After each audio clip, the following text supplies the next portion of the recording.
Bien, hola, buenos días. Primero que nada, agradecemos de parte del Grupo Taylor Concepción la posibilidad de estar acá participando de este evento y poder mostrar un poco desde nuestra perspectiva lo que atañe, digamos, a la recepción y despacho de naves, ¿cierto? En este tema en particular. Lo que vamos o pretendemos ver básicamente es algo muy breve, ¿cierto? Es una pincelada un poco de qué vamos viendo nosotros en este tema, y básicamente qué es el agenciamiento de naves, su marco normativo, digamos, en donde están colocados los puntos sobre las IES, en donde podemos movernos nosotros, cuáles son los tipos de agentes de naves que pueden darse, ¿cierto? Con las realidades con las que nos podemos encontrar cuando interactuamos con agencias, el flujo que hay en un agenciamiento de naves normal, en una recepción y despacho, y por último, los desafíos que se han ido identificando en la participación que hemos tenido nosotros en la mesa de apoyo a maniobras este año 2023. Bueno, a grandes rasgos, un agenciamiento, ¿cierto? Es cuando hay un agente y un principal que el principal le deja a este agente, cierto poder, cierta potestad para poder representarlo. Hemos escuchado que existen agentes de actores de Hollywood, de futbolistas, etcétera. Bueno, en este caso es bastante similar. La función del agente básicamente va a ser representar a su cliente, en este caso el dueño de la nave, el charteador de la nave, quien tenga la mayor figura comercial y que esté dentro de este contrato de charteamiento que existe para poder hacer que una nave llegue carga de un puerto a otro, quien tenga la función de poder nombrar a la gente para poder representarlo frente a las autoridades portuarias y frente al terminal también en algunos casos, para poder llevar adelante, ¿cierto?, la actividad comercial de la cual se le está contratando. Y en este caso, el agente de nave va a ser quien represente a este principal, el naviero o el armador, para atender a la nave en puerto. Básicamente es eso. Nos vamos a encontrar que mientras interactuamos con distintas agencias, el cargo o el nombre, en mi caso particular, yo soy Vessel Port Coordinator de Ian Taylor. Vamos a encontrar que existen los husbanders, los boarding agents, los business coordinators, etcétera, etcétera, pero al final es lo mismo, es el agente.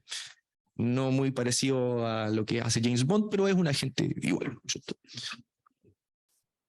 Entonces, si vamos al marco normativo, bien rápidamente, tenemos que existe un código de comercio del cual se desprende un decreto, y este decreto supremo 374 existe un reglamento de agentes de naves. Y en este caso, el DS 374, el artículo segundo, dice que toda nave nacional o extranjera debe tener un agente de naves o consignatario que la represente, salvo que esta consignatario, ¿cierto?, esté en el puerto donde va a operar. Empresas chilenas pueden tener su propia agencia. Si esto no se da, está obligado este armador extranjero, por lo general, a tener un agente que lo represente en el puerto a donde está mandando su buque.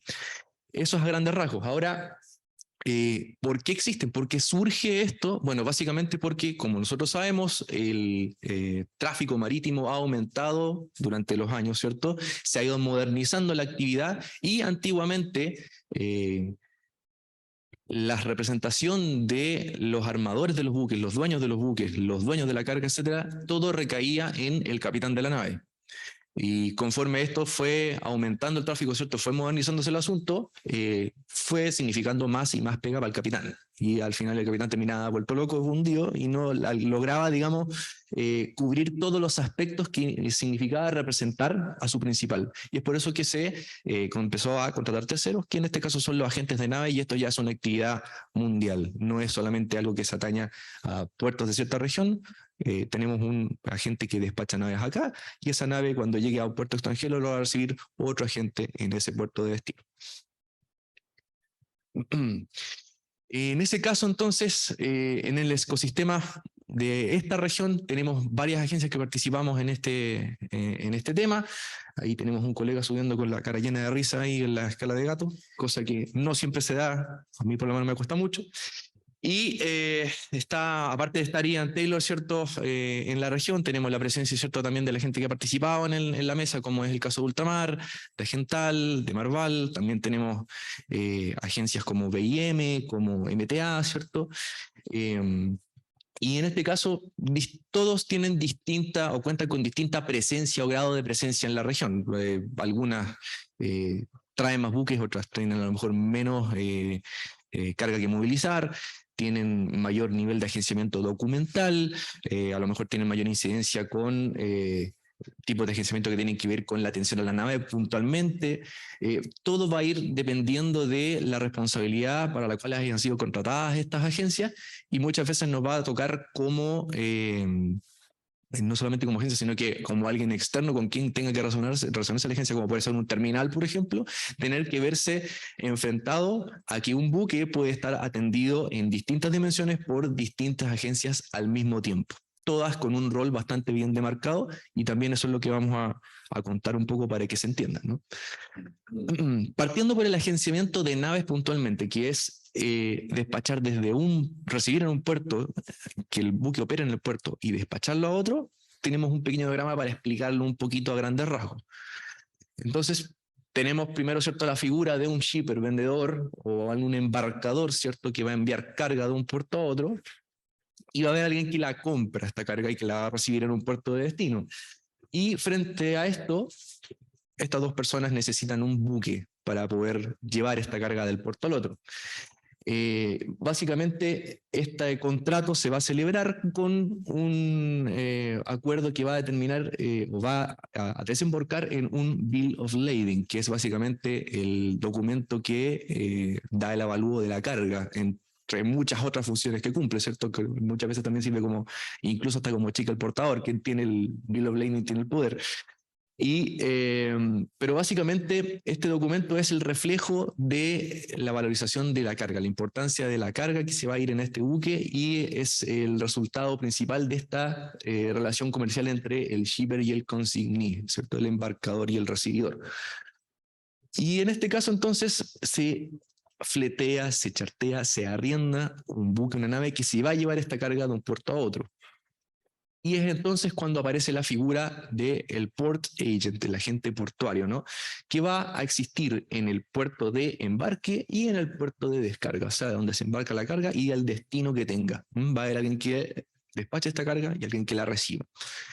Y en este caso, entonces, la figura del port agent es quien es básicamente, tiene el rol de que hemos estado conversando hasta ahora durante la mañana, ¿no?, de poder visualizar cuáles son todas las necesidades que tiene cada autoridad dentro del puerto, ¿cierto?, dentro de la jurisdicción a la cual el buque está llegando, coordinar todas las documentación, la información que requiere cada una de las autoridades de parte de la nave que viene arribando para poder ejercer, ¿cierto?, esta actividad de recepción, y que sea y cada autoridad por lo menos tenga, ¿cierto?, lo que necesita saber de esta nave. En el caso de la autoridad marítima, ¿cierto?, la condición en la cual arriba; la autoridad migratoria es la condición de los tripulantes, ¿cierto?, el caso de lo que es el SAC y el MinSal, ¿cierto?, la forma el nivel de sanidad que hay a bordo y el manejo de los distintos procesos, como la basura, por ejemplo, a bordo de la nave, todos esos aspectos, ¿cierto? Y todas las actividades que va a desarrollar la nave respecto de también ese tipo de actividades, ¿no?, de lo que se va a hacer en puerto, y ver si se puede autorizar o no, en qué condición viene y si procede operarse de esa forma o no también. En ese caso, entonces, una vez que este proceso ya se ha realizado, ¿cierto?, viene la coordinación directa con el terminal, que ya viene con semanas de anticipación, para poder concretar la operación portuaria que va a realizar el buque de la mejor manera posible. Vale decir, ¿cierto?, que los horarios se cumplan, que poner a disposición cuando se solicita un practicaje, ¿cierto?, poner a disposición los recursos que van a participar en forma oportuna, ¿cierto?, estar viendo y monitoreando también lo que tiene que ver las variables de clima, ¿cierto?, que pueden incidir en que esta operación portuaria se vea interrumpida o no, y que el atraque del buque se produzca o no, ¿cierto? También es responsabilidad de la agencia estar monitoreando esa situación para coordinar de forma correcta los recursos para esta maniobra. Una vez que ya el puerto ya está operando la nave, está embarcando, ¿cierto? Está la responsabilidad de la agencia de ser el nexo entre el puerto y el buque. Si el puerto necesita que el buque ejecute ciertas actividades para poder hacer que el embarque sea fructífero, ¿cierto? Sea más expedito, la agencia sirve de puente como para poder coordinar el buque para que esas cosas, esos requerimientos se cumplan. Una vez que ya estamos cerca al remate del buque, como se le llama, a cuando ya va a terminar su operación de embarque, en este caso, la agencia va preparando la documentación de salida del buque, el despacho de la nave fundamentalmente, y aquí han habido desafíos que en el último tiempo se han ido sumando, ¿cierto? Esto es algo que ha ido cambiando en el tiempo, y fue, por ejemplo, hace un par de años ya que ya estamos con la declaración de SAP electrónica. Antes todo lo que tenía que ver con despachos se hacía exclusivamente a mano, se iba con los documentos a las distintas oficinas de las autoridades, se ponía el timbre con la firma y había que achuntarle bien a la hora y el día en que se iba a ir, porque si el buque después se pasaba, había que ir y hacer todo de nuevo porque quedaba inválida esa declaración. Afortunadamente, ya con el proceso electrónico, por lo menos a los zarpes extranjeros, eso se ha solucionado. La comunicación que ha habido con la autoridad marítima, con el caso de la PDI, por ejemplo, ya la experiencia ha sido bastante buena, bastante fructífera, y hoy en día es bastante sencillo, bastante rápido, digamos, que un buque de línea, por ejemplo, como un portacontenedores que por lo general tiene que irse corriendo al próximo puerto, tiene poco tiempo de llegada, ese proceso de despacho se hace bastante rápido y bastante simple, ¿no? Entonces eso a nosotros como agentes por lo menos nos ha ayudado muchísimo. Y bueno, finalmente se produce el remate y ya el buque navega hacia su próximo puerto, y el mismo proceso que yo ya les conté se va a producir en el puerto siguiente con un nuevo agente portuario que puede perfectamente ser, si se trata de un puerto nacional o si nuestra empresa tuviese presencia en ese puerto, también puede ser nuestra misma empresa que lo reciba. En la mayoría de los casos produce que no, puede ser otro. Y en ese caso también hay ciertas excepciones que ocurren. Esto es un negocio bastante dinámico. De repente hay puertos que tienen distintos requerimientos. En ese caso también nos ha tocado en los embarques de pescado congelado que salen aquí desde TTP en Talcahuano tener que generar documentos extra, sobre todo frente a la gestión de aduana, para que la nave no tenga problemas con las autoridades africanas, que tienen fama de ser un poquito más complicados. Entonces, afortunadamente también ha habido una recepción de parte de las autoridades hacia nuestra gestión de poder ayudarnos a soslayar todos esos problemas, ¿cierto? Todos esos detallitos que van apareciendo en el camino y que muchas veces no son necesariamente copiar y pegar de un puerto a otro. Cada puerto tiene sus vicisitudes y eso hay que tratar de traquearlo en el tiempo, ¿no?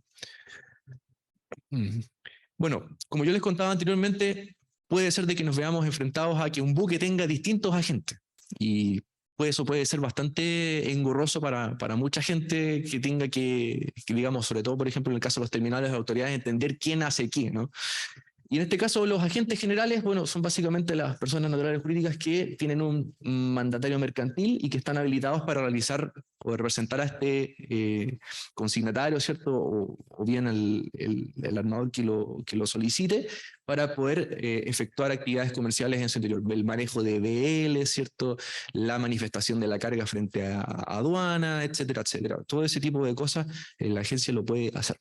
Está el agente de naves o consignatario, que es básicamente el quien representa a la nave y por lo tanto representa al capitán frente al puerto en el cual la nave está arribando, que es básicamente el flujo que acabamos de ver. Existe el agente protector, que no es básicamente un guardaespaldas, sino que es un agente que una vez que se produce la designación del agente portuario, como un buque mercante puede tener muchas figuras comerciales, puede ser que el dueño de la carga diga, ¿sabe qué? Yo voy a tener un agente extra en el puerto para que me vaya informando directamente y personalmente a mí de los movimientos del buque, y va a convivir con este agente portuario. Y se designa en este caso un agente protector. Entonces puede ser de que en las recepciones participe, por ejemplo, más de una agencia, ¿no? Está también el agente de estiva, que hoy día no se ve, no es tan frecuente que ocurra, pero algunas veces existen agencias que están encargados también de supervisar la estiva que va realizando un terminal de cierto tipo de carga, ¿no?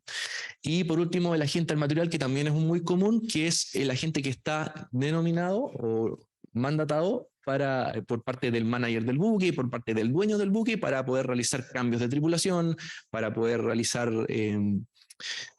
bunkering de agua, de combustible, etcétera. Son básicamente acciones específicas que puede decir perfectamente el dueño del buque, ¿sabe qué? Yo lo nomino a él porque es más barato, porque tengo un convenio con él, porque trabajo normalmente con ellos, ellos tienen un buen nivel de internación de herramientas para poder llevar a bordo en cuanto a repuestos, por ejemplo, etcétera, etcétera. Entonces eso también, esa figura puede darse, y todas estas figuras pueden darse al mismo tiempo en la estadía en puerto de una nave. Entonces es bueno tener una diferenciación, ¿cierto? Ahora, básicamente es bueno decir de que el agente portuario, quien está relacionado con las autoridades y con el puerto en sí, es quien va a tener básicamente el control de la actividad portuaria y con quien las agencias que sean nominadas para todos estos servicios que están alrededor se tienen que coordinar directamente con él. O sea, el responsable de la nave en puerto es el agente portuario per se. ¿Mm? Ahora, habiendo dicho esto, hemos tenido nosotros la posibilidad de estar viendo estos desafíos de la mesa de apoyo a la maniobra, ¿cierto? Tenemos algunos que nos han tocado de cerca y vamos a contar rápidamente qué es lo que es. Cuando se produce, por ejemplo, en brecha lo que es la cancelación de maniobras por cierre de puerto, esto sabemos que tiene impactos económicos y operacionales por restricciones que pudiesen haberse previsto de alguna forma, ¿cierto? Todos miramos, ¿cierto?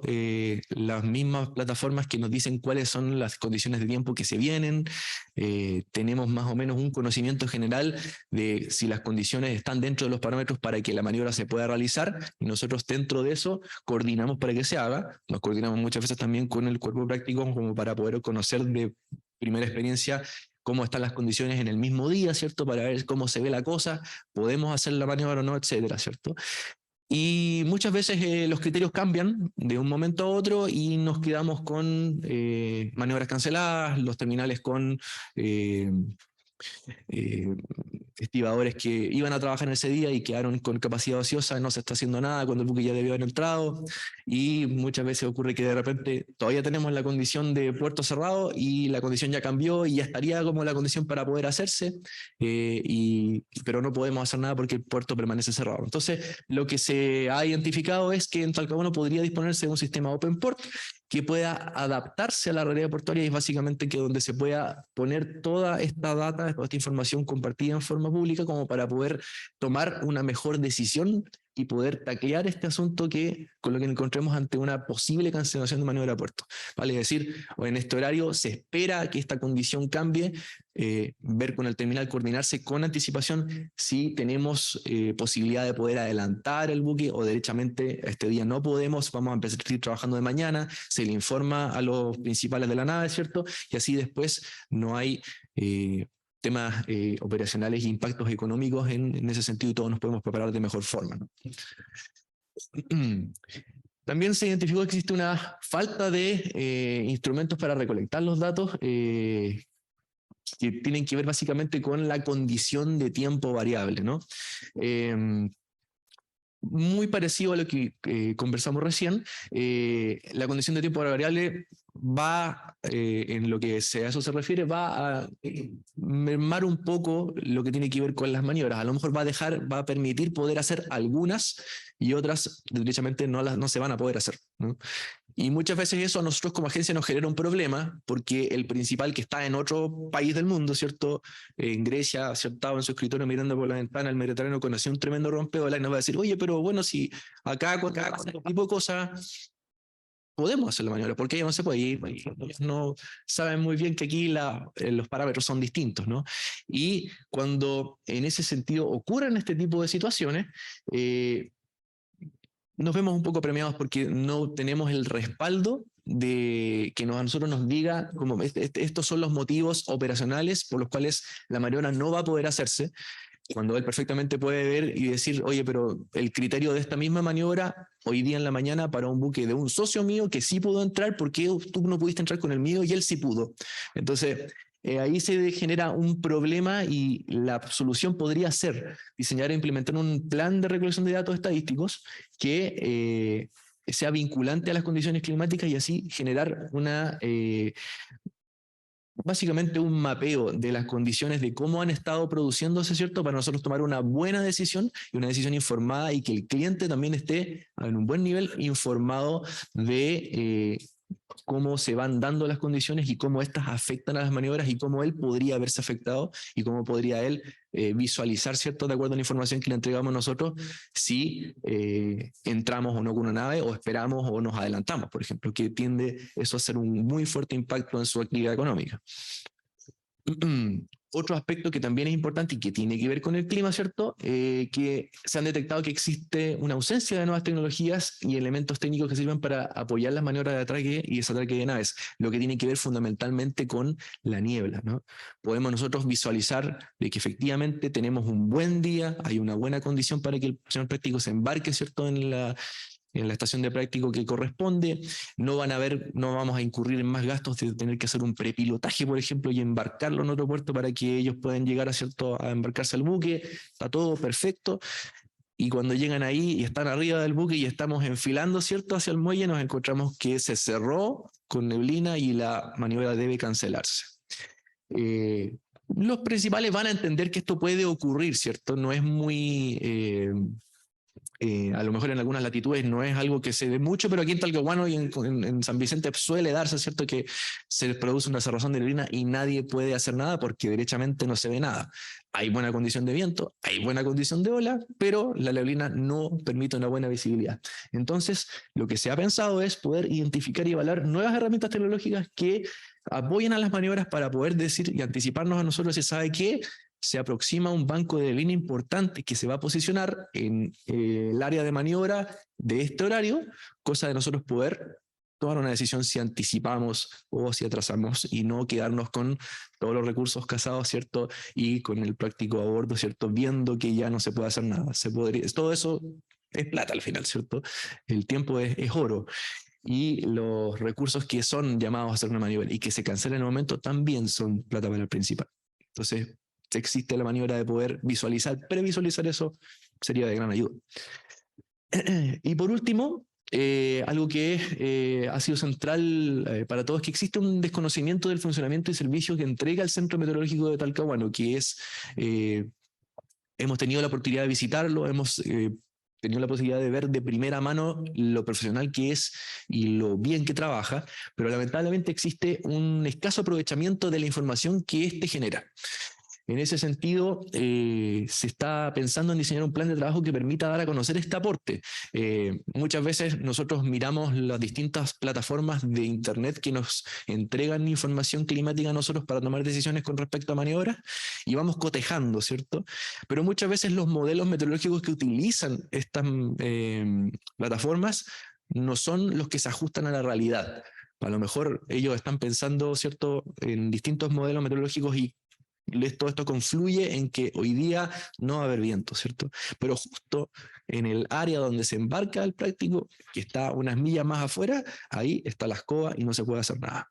Entonces, perfectamente un cliente puede decir, chuta, ¿por qué se está cancelando esta maniobra si yo veo aquí en esta página que está todo perfecto?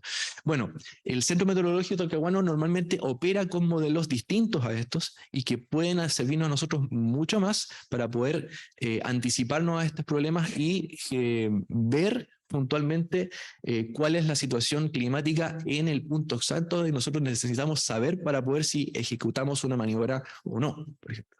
Y en ese sentido, se puede diseñar un plan de trabajo para que esta información fluya de mejor forma, que esté de buen acceso para todos y así poder tomar decisiones estratégicas de muchísimo mejor manera, ¿no? Finalmente, algo que es ya directamente de las agencias fundamentalmente y de las navieras en sí, que se observa una falta de dotación de reemplazo en lanchas y remolcadores. Tenemos muchas veces de que existe una necesidad de poder darle descanso a los tripulantes de tanto los remolcadores como las lanchas de bahía, las lanchas de práctico, ¿cierto? Y si bien es cierto, eso como que casi siempre al filo de la ley se cumple o se logra cumplir, pero eso significa que mientras uno está descansando, las otras tripulaciones se están reventando, ¿cierto?, en la bahía, haciendo maniobra tras maniobra tras maniobra. Y eso fundamentalmente se da porque hay una falta de tripulantes en este caso. Se trabaja en extensas jornadas, se pone en riesgo continuidades operacionales, hay gente que se ha quedado dormida, remolcadores que han terminado encallados aquí en la entrada de la bahía por lo mismo, desafortunadamente, y es básicamente por esto, ¿no? Entonces, se está buscando la forma de generar mecanismos de formación y capacitación de personal embarcado que permita otorgar mayor rotación durante esta jornada laboral y poder respetar esos descansos y así evitar cualquier problema y poner a disposición de el servicio marítimo, ¿cierto?, todos los recursos y todo el personal necesario. Y eso fundamentalmente, gracias por su tiempo y nos estamos viendo.